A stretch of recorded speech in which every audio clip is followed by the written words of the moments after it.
askarlarimiz ovqatlarni birinchi, ikkinchi, uchinchi yeb bo'lgandan keyin uzum, qovun, tarvuz, nok, anor, yong'oq, mayizlarni yeb, choylarni ichib, Yuniston kompotni ichib, undan keyin haligi nima deydi?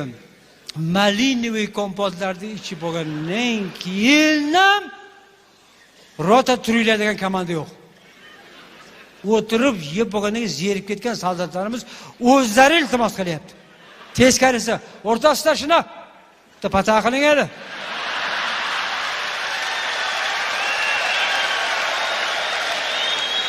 Turaylik desa, stajdan qo'lni gugurchib, ha o'tiribsizlar-da.